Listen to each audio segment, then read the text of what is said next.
नमस्कार दोस्तों, धन की बात में आप सबका स्वागत है। आज का मुद्दा बहुत इम्पोर्टेंट मुद्दा है। आज हम उस मुद्दे की बात कर रहे हैं जहां पर जो न्यूबीज़ होते हैं, यानी कि अभी अभी जो कॉलेज से निकले हैं या तो फिर कॉलेज में काम करते हुए जिन्होंने पढ़ाई भी की और अच्छा जॉब हासिल किया है, जैसे कोई सॉफ्टवेयर कंपनी हो या कोई कॉल सेंटर हो, यहाँ पर काम करने के बाद there is a lot of salary. यहाँ पे बहुत सारे सैलरीज इनको मिलते हैं। जो पहले पहले पॉकेट मनी में काम करते थे, अभी इतने सारे सैलरीज हाथ में आने के बाद उन्हें पता नहीं कि क्या करना चाहिए। There is a lot of confusion, बहुत कन्फ्यूजन है इन टाइप के या इन कैटेगरी के लोगों का जो बहुत नए हैं जब पैसे की बात आती है। इस मुद्दे पे बात करने के लिए हमारे साथ में आज धनस्फीयर कैपिटल सर्विसेज से हैं पवन कुमार शुक्ला जी। पवन कुमार शुक्ला जी एक फाइनेंशियल कंसल्टेंट और फाइनेंशियल एक्सपर्ट हैं, जो आज हमें बताएंगे कि ये जो कैटेगरी के बंदे हैं जो अभी अभी जॉब ज्वाइन करके इतने सारे सैलरीज जमा कर रहे हैं, उन्हें इस पैसे का क्या करना चाहिए। तो वेलकम पवन कुमार शुक्ला जी, आपका स्वागत है इस पॉडकास्ट में। So thank you Praveen ji, thank you. आपने बहुत अच्छी तरीके से इंट्रोडक्शन दिया और बहुत ही अहम मुद्दा है। मैं ऐसा मानता हूँ कि जो बच्चे कॉलेज से पढ़ के या कॉलेज में रहते हुए ही जब वो पहली सैलरी गेन करते हैं तो वो क्या करते हैं वो सैलरी का, वो बहुत ही अहम होता है। बिकॉज ये भविष्य है देश का। 57% ऐसे कहा जाता है कि पॉपुलेशन जो है 25 के नीचे है, तो ये बहुत ही इम्पॉर्टेंट है। ये जो लोग स्पेंडिंग पैटर्न्स है इनका, पैसों को लेकर विचार विमर्श करेंगे इस टॉपिक के ऊपर। सो थैंक यू प्रवीण जी, आज आपने वो हमें ये टॉपिक के लिए बोला। जी पवन जी, ये बात जब हम बात करते हैं पैसे की, ये जो स्टूडेंट कैटेगरीज होती हैं, इन्होंने आज तक पैसे को इस तरह से देखा है कि कुछ अमाउंट जमा कर लिया, दोस्तों के साथ में मज़े कर लिए, घर आए खाली हाथ, फिर नेक्स्ट डे वापस से पॉकेट मनी ले लिया और देन एन्जॉयड।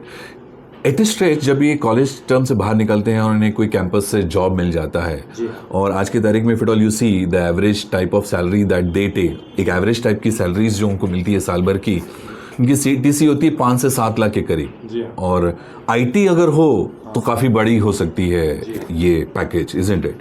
तो ऐसे मनी जो हम सालाना जो अभी तक 50 से 1 लाख रुपया देख रहे थे, एक साथ में 60-10 लाख रुपया देखते हैं, तो उन्हें पता नहीं क्या करना चाहिए।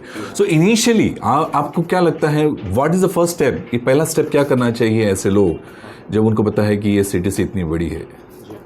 तो बहुत ही ब्यूटीफुल सवाल आपने पूछा है। तो सबसे पहले हमें ना life journey of an individual को समझना होगा। जैसे बच्चा पैदा होता है 0 to 25, वो पेरेंट स्पॉन्सर्ड ईयर होता है, जहाँ पे पेरेंट्स स्पॉन्सर करते हैं उनके एजुकेशन को, 0 to 25।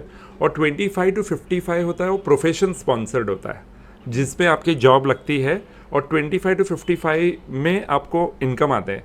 लेकिन जैसे अब आपने जैसे सवाल पूछा कि IT से पास होकर जो बच्चे लोग आते हैं, तो 25 साल मैं समझता हूँ कि अनुमानन 20 साल में ग्रेजुएशन होता है, बाद में लोग MBA करते हैं, तो 22-23 साल में, तो ये जो एज होती है, ये आयु होती है, ये आयु में उनके ऊपर रिस्पॉन्सिबिलिटी नहीं होती है। जैसे मैं समझता हूँ कि उनके पेरेंट्स अभी भी यंग हैं, अगर वो, सबकी माली अवस्था अलग अलग होती है, तो कोई मिडिल क्लास रहते हैं जिनके पेरेंट्स अभी भी काम कर रहे हैं, उनके ऊपर 100% रिस्पॉन्सिबिलिटी नहीं है। तो इसमें टाइप ऑफ इंडिविजुअल्स होंगे, तो हम हर एक के ऊपर चर्चा करेंगे। तो मैं ये समझता हूँ कि उसके एक फादर काम कर रहे हैं, और ये बच्चा जब जॉब पे लगा है, इनके पास जैसे आपने कहा कि 3.5-4 लाख का पैकेज आया, 35-40 हज़ार रुपया आया, तो इनके ऊपर रिस्पॉन्सिबिलिटी नहीं है, क्योंकि इनका रेंट पे घर नहीं होगा। मैं एग्जांपल करता हूँ कि पेरेंट काम कर रहे हैं, इनको हर महीने का कंट्रीब्यूशन करने का भी ज़रूरत नहीं होगा ये अवस्था में, और शायद हो भी सकता है। तो ये एज में ज़्यादा से ज़्यादा क्या कर सकते हैं कि ये एज में आप सेविंग ज़्यादा कर सकते हैं, क्योंकि ये 20 से 30 साल का जो एज है, बहुत ही हम यंग है, डायनामिक है, फुर्ती से भरे हुए हैं। तो ये जो एनर्जी है, इसको चैनलाइज करना बहुत ही इंपॉर्टेंट है। आपने बहुत एक अच्छा मुद्दा बताया है, रिस्पॉन्सिबिलिटी की बात। ये मैंने देखा है, यानी अनुमान हम देखते हैं कि हम बहुत सारे इंडियंस में आप रिस्पॉन्सिबिलिटी बच्चों, बिकॉज ये बच्चे ही हैं अभी फ़िलहाल में जो अब आए हैं और अचानक से इन्हें बोला गया कि आपको काम करना चाहिए। तो जब रिस्पॉन्सिबिलिटी की बात आती है, सेविंग्स की बात आती है, ये कहाँ मिले, ये कैसे हो, ये ज्ञान नहीं है उनको, उनकी ज्ञात नहीं है उनको। तो आपको क्या लगता है कि क्योंकि पेरेंट्स तो है ही, पेरेंट्स तो बताते हैं कि करना चाहिए बेटा, पैसे सेव करना चाहिए, लेकिन ये होता नहीं है। हमारे वक्त भी नहीं हुआ था, जब हमारे पेरेंट्स ने कहा तो हमने भी कभी सुना नहीं था। बट एक समय आता है जब आके रिस्पॉन्सिबिलिटी और ये ज्ञात होती है कि हमें ये करना चाहिए। तो हमें, क्योंकि लेट ना हो जाए, क्योंकि हम जब ये ना एक एज निकल जाता है फिर उसके बाद हम सोचते हैं अरे हमें ऐसा करना चाहिए था। बट अभी जैसे कि इतनी सारी टेक्नोलॉजीज बढ़ रही हैं, इतनी सारी नॉलेजेस बढ़ रही हैं, आपको क्या लगता है हाउ डू वी, हमें किस तरह से इन बच्चों को ट्रेन करना चाहिए, इनको ये रिस्पॉन्सिबिलिटी के बारे में समझाना चाहिए? क्या आप ऐसे कुछ कोर्सेज करते हैं या तो फिर आप कुछ ऐसे प्रोग्राम्स करते हैं जाके कॉलेजेस में या स्कूल्स में, ताकि उन्हें पता चले? तो बहुत सारे आज प्रवीण जी, जैसे आपने कहा कि लोगों को इन्फॉर्मेशन की तो कोई कमी नहीं है। जैसे आप ये बात तो बोलेंगे कि 20 साल पहले हमारे वक्त में कोई यूट्यूब नहीं हुआ करता था। आज तो बहुत सारे कंटेंट अवेलेबल हैं ऑनलाइन। अगर जो बच्चा जानना चाहेगा तो बहुत सारे ऐसे पॉडकास्ट है, जैसे हमारा ही पॉडकास्ट है, और ऐसे बहुत सारे चैनल्स हैं, बहुत सारे फाइनेंशियल एक्सपर्ट हैं, उनको सुनना चाहिए कि वो जाकर आप जान सकते हैं। तो जैसे मैं आपको बताऊंगा ना कि कुछ थंब रूल होते हैं जो एक पर्टिकुलर एज पे लागू होते हैं। तो जैसे अगर आपने जो सवाल पूछा कि बच्चा अगर पहली सैलरी आती है उनकी और वो क्या करेंगे, अपने पहले सैलरी को एलोकेशन कैसे करेंगे, तो सबसे पहले आज प्रवीण जी मैं बता दूं कि आज जो ये ज़माना चल रहा है ये है ना वक्का वर्ल्ड है, volatility, uncertainty, complexity and ambiguity. हाँ, वक्का वर्ल्ड बोल सकते हैं। तो बहुत ही वॉलेटाइल है। आज आप देखेंगे कि 2023 में अमेरिका में रिसेशन आ गया है, तो बहुत सारे लोग जो इंडिया आईटी कंपनी में काम कर रहे हैं, फॉरेन गए हैं, तो अभी तक उन्होंने सोचा था कि वो जो किसी की ईएमआई चल रही होगी तो उन्होंने अपने खर्चे उसके ऊपर निर्धारित किया होगा। लेकिन अब वॉलेटाइल है मार्केट की, और आईटी कंपनी में सबसे ज़्यादा इफेक्ट होता है। तो सबसे पहला रूल, अगर कोई भी बच्चा 20 साल का हो, 18 साल का हो, 25 साल का हो, तो सबसे पहले इमरजेंसी फंड उनको 6 महीने से 1 साल का अकाउंट में रखना है। नाउ इमरजेंसी फंड क्या होता है? जो आपके एक्सपेंसेस हैं, समझो आप अगर ब्रेड विनर हो अपने फैमिली के, मतलब आप पूरा घर अकेले चला रहे हो, तो घर का पूरा जो खर्चा है, समझ लो कोई बच्चा 30,000 रुपये कमा रहा है और उसका घर का खर्चा 15,000 रुपये है, तो 15,000 इंटू 6 महीना वाले तो 90,000 या 1,80,000 रुपया उसके अकाउंट में होना चाहिए। और वो जो पैसा है वो उसके लिक्विड म्यूचुअल फंड में होना चाहिए, जो पैसा मार्केट के कंडीशन के उतार चढ़ाव पे डिपेंडेंट नहीं है। तो वो पैसा सबसे पहला इमरजेंसी फंड जमा करना चाहिए। तो आपका सर्टन परसेंटेज जो सैलरी का होगा लिक्विड म्यूचुअल फंड में जाएगा। तो आप कह रहे हैं कि सिर्फ एग्जांपल, मुझे आज एक सैलरी 50,000 का मिल रहा है, जो मैंने डिसाइड कर लिया कि समझो 10% यानी 5,000 रुपया हुआ, मुझे एक लिक्विड म्यूचुअल फंड में डाल देना चाहिए हर खर्चे के ऊपर। खर्चे जितना आपका खर्चा है, तो आपको अपना ये देखना होगा कि सैलरी का कितना परसेंट आपका एक्सपेंसेस है। हाँ, वो पैसे का वो हिसाब से आप मंथली एलोकेट करिए फिर। अच्छा, तो मेरा समझो एक्सपेंसेस है 10,000 का फॉर एग्जांपल, 10% या 20% के हिसाब से मैं अगर करता हूँ, तो उस हिसाब से मुझे म्यूचुअल फंड लिक्विड में डालना चाहिए। इमरजेंसी आप इसलिए कह रहे हैं कि वो किसी भी काम आ सकता है, जैसे मैं बता रहा हूँ कि आप कोई संस्था में काम कर रहे हैं और अचानक में आपको उनका कल्चर पसंद नहीं आ रहा है, आपको पसंद नहीं आ रहा है वो कंपनी में काम करना, लेकिन आपकी मजबूरी हो गई है क्योंकि आपको पगार मिल रहा है। तो अगर आपके पास पैसे रहेंगे तो आप नई जॉब के लिए इंटरव्यू दे सकते हैं। अगर जॉब चली भी गई और आपको नहीं करना है तो आप 2-3 महीने का जो समय आराम से ले सकते हैं, नेगोशिएट अच्छा कर सकते हैं। मतलब वो जो गैप है, उस गैप में अगर कोई इनकम ना हो तो ये फंड आपको काम आ सकता है। ओके। सो ये हुई इमरजेंसी फंड की बात। इसके अलावा उनको और क्या? फिर उसके बाद आता है प्रवीण जी कि पहले जब इमरजेंसी फंड सॉल्व हो जाता है तो उनको एक लाइफ कवर, अगर वो फैमिली के ब्रेड विनर हैं तो उनको यंग एज में एक लाइफ कवर ले लेना चाहिए, क्योंकि इकोनॉमिक्स में ह्यूमन बीइंग को इनकम जनरेटिंग एसेट बोला गया है।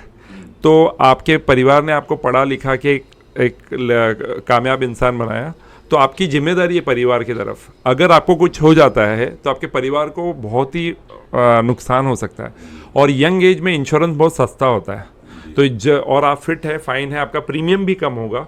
तो सबसे पहले आपको एक टर्म कवर लेके रख लेना है। तो इन टर्म कवर का प्रिंसिपल ऐसा होगा कि जो आपकी सैलरी है उसका 20 गुना, तो आप समझो 50,000 आपकी सैलरी, तो 20 गुना 25 गुना 1.25 करोड़ रुपए का टर्म कवर आपको मिल सकता है। तो आपने एक बार ले लिया तो आपका परिवार सिक्योर्ड हो जाता है।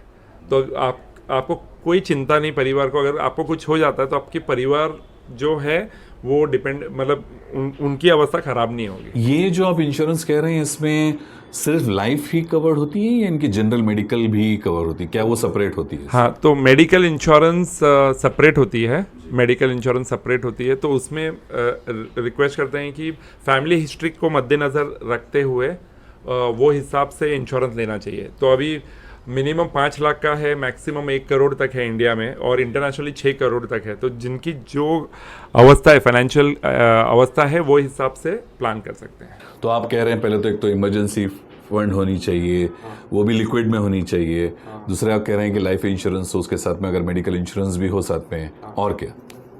फिर तीसरा सबसे इम्पॉर्टेंट पार्ट है, आपको अपने short term goals, mid term goals और लॉन्ग टर्म गोल्स को डिफाइन करने होंगे। तो जैसे अगर उनके पास घर नहीं है, समझो आप खुद का घर नहीं है, तो आदमी प्लान कर सकता है कि पहले तो वो किराए पे रहे। और मैं ऐसा बोलूँगा कि सबसे पहला आदमी ने अपने ऊपर इन्वेस्ट करना चाहिए।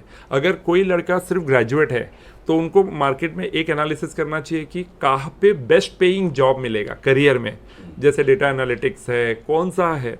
तो वो अपने पोस्ट ग्रेजुएशन के लिए अच्छे जगह पे रिसर्च करके, सेल्फ इन्वेस्टमेंट करके वो पढ़ाई करना चाहिए, ताकि उनका CTC बढ़ सके। करेक्ट है।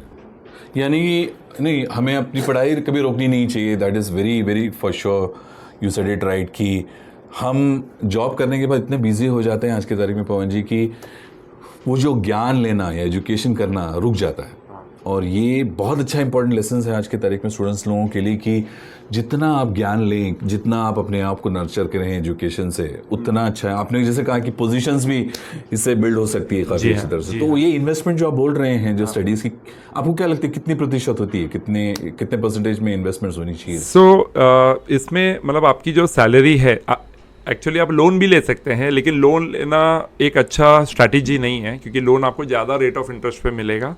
आप वही पैसा जो है उसमें से अभी ये चूँकि सबकी माली अवस्था अलग अलग होती है, तो ये एक कोई थंब रूल नहीं बोल सकते हैं। तो सबसे पहले आपको अपने, जैसे मैंने कहा, short term, mid term, long term. तो जैसे आपको अगर अपने एजुकेशन के हिसाब लिए प्लान करना है, तो आपको देखना होगा कि आपको कब वो पर्टिकुलर जो सब्जेक्ट पढ़ना है 2 साल के बाद करना है, तो 2 साल तक आप उसके लिए निवेश करिए। तो वो आप किस में निवेश करेंगे? अगर 2 साल के बाद गोल है तो वो पैसा डेट फंड में आप डालेंगे, तो जो लिक्विड फंड से बेहतर रिटर्न देगा और आपको इन्फ्लेशन भी बीट करने में हेल्प करेगा डेट फंड। तो ये इन्वेस्टमेंट के बारे में ज़्यादा हम डिस्कस करेंगे कि कौन से इन्वेस्टमेंट को किस टाइम पे करना चाहिए म्यूचुअल फंड्स में। पवन जी के अलग वीडियोस, पॉडकास्ट भी आएंगे इसके के लिए, आप वो ज़रूर रेफ़र कीजिएगा, जहाँ पे उन्होंने अच्छी तरह से समझाया है कि आपको लॉन्ग टर्म में कैसे इन्वेस्ट करना चाहिए, शॉर्ट टर्म में कैसे इन्वेस्ट करना चाहिए, और मिड टर्म में कैसे इन्वेस्ट करना चाहिए। यहाँ पे हम लोग डिस्कस कर रहे हैं उन फंड की जो आप एज बतौर सैलरी ले आते हैं, और इमीडिएटली कहाँ कहाँ आप इन्वेस्ट कर सकते हैं, ताकि आप अपनी इमरजेंसी, यानी कि जो भी लिक्विड फंड्स है, उसको किस तरह से इन्वेस्ट करें, और जब भी चाहिए और वो विड्रॉ कर सकते हैं और यूज़ कर सकते हैं। राइट पवन जी? सेकेंड है लाइफ इंश्योरेंस ले सकते हैं, जहाँ पे वो अपने फैमिली को भी कवर कर सकते हैं और ख़ुद के लिए भी। हम इसके लिए लाइफ इंश्योरेंस कहते हैं बिकॉज डिपेंडेंसी काफ़ी होती है। जब भी आपके घर में आप कोई नहीं काम करता हो, आप ही काम करते हो, तो डिपेंडेंसी आपके ऊपर होती है, और ताकि आप ना हो तो फैमिली में इनकम कैसे है, इज इट? थर्ड, आप बोल रहे हैं कि एजुकेशन आपको कंटिन्यूस रखना चाहिए, जिसमें भी एक इन्वेस्टमेंट होना चाहिए बतौर।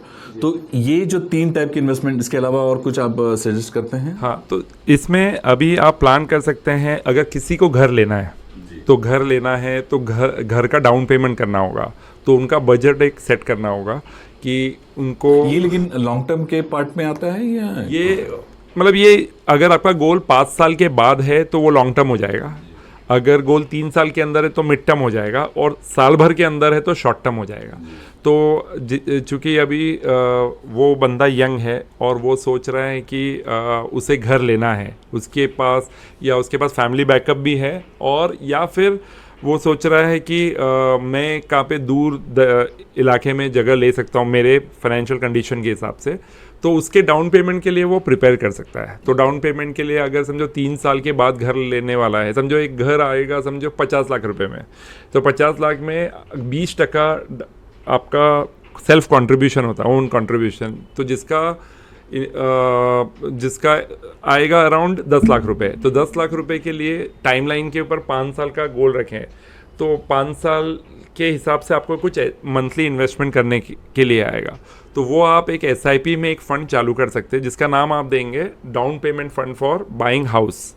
तो उसका करीबन आपके हिसाब से 10,000 15,000 रुपया आएगा। तो वो पर्टिकुलर जो निवेश है आप उसको ईयरमार्क कर सकते हैं, एलोकेट कर सकते हैं कि ये पैसा जो है मैं इस चीज़ के लिए इस्तेमाल करूँगा। तो हम जो भी बात कर रहे हैं ये इन्वेस्टमेंट पॉइंट ऑफ व्यू से बात कर रहे हैं, जहाँ पे भी ये पैसा जा रहा है आपका ही पैसा जमा हो रहा है, या चाहे वो लाइफ इंश्योरेंस हो या इन्वेस्टमेंट म्यूचुअल फंड लिक्विड में हो या लॉन्ग टर्म हो या जो SIP आप कह रहे हैं घर के लिए, ये सब करने के बाद स्टिल हमारे पास एक कुछ अमाउंट तो रहता ही है हमेशा फॉर आवर पर्सनल एक्सपेंसेस जो हमें करना है। And according to me that could be life saver basically जो हम लोग ये इन्वेस्टमेंट करेंगे, बिकॉज आज की तारीख में हमने देखा है कि जब महीना स्टार्ट होता है उसके हिसाब से एक्सपेंसेस भी तैयार हो जाते हैं लोगों के। तो आई थिंक ये इन्वेस्टमेंट अगर स्टूडेंट्स या तो फिर नए लोग, ये जो नए बंदे होते हैं जो जॉब ज्वाइन करते हैं, अगर करते हैं तो काफ़ी फ़ायदा हो सकता है उनको, राइट? जी हाँ दोस्तों, तो आपको आज हमने कुछ ऐसे टिप्स दिए हैं जो आपको बिल्कुल यूज़ करना चाहिए, जो पवन कुमार शुक्ला जी ने बताया है आज हमें ये धन पॉडकास्ट के द्वारा। ज़रूर इस पे अमल कीजिएगा और ऐसे ही काफ़ी सारे पॉडकास्ट लेकर हम फिर से हाजिर होंगे। तब तक के लिए नमस्कार।